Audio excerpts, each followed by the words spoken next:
escritora Altina Ribeiro apresentou no passado dia 13 de janeiro, no Consulado-Geral de Portugal em Paris, a segunda edição do seu livro Le Fado pour seul bagage. Este livro chama-se, o título é Le Fado pour seul bagage, no qual conto a minha história.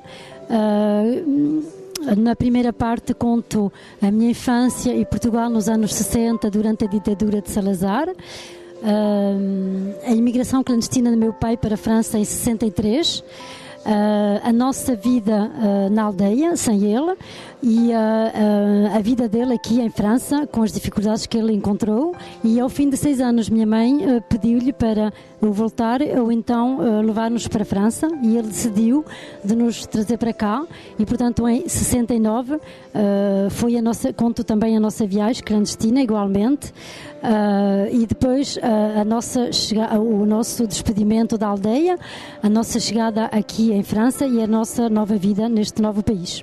No seu livro, Altina Ribeiro partilha a história de uma aventura pessoal através de uma história coletiva, a história da comunidade portuguesa em França. É uma homenagem primeiro para os meus pais, a meu pai que abriu o caminho, a minha mãe que depois seguiu, e depois, como é uma história pessoal, mas que é igualmente uma história coletiva, também muitas pessoas se reconhecem na minha história e é uma história coletiva ao mesmo tempo. A primeira edição do livro apareceu em 2005, mas esgotou rapidamente. Altina Ribeiro apresenta agora uma nova edição com textos inéditos e com imagem renovada. Portanto, este livro pode-se encontrar nas livrarias portuguesas em região parisiense, a livraria Chandaigne, que é em Paris 5, a Librairie du Portugal, que é em Paris 13, igualmente em certas outras livrarias, mas se a livraria não tem, pode encomendar através do editor, que é La Voix au Chat Libre.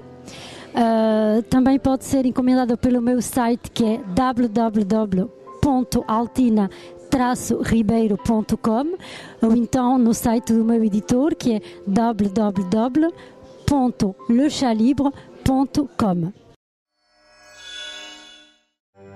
MRTI est spécialisée dans le transport national et international.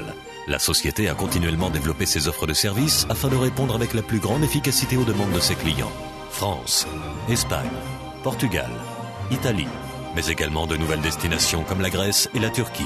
MRTI propose du transport combiné rail-route maritime, de la location de véhicules avec mise à disposition de chauffeurs, la personnalisation et l'aménagement des camions à votre image et selon vos besoins. Avec une présence nationale et des dizaines de départs quotidiens, MRTI vous assure des délais optimisés. MRTI, votre solution transport.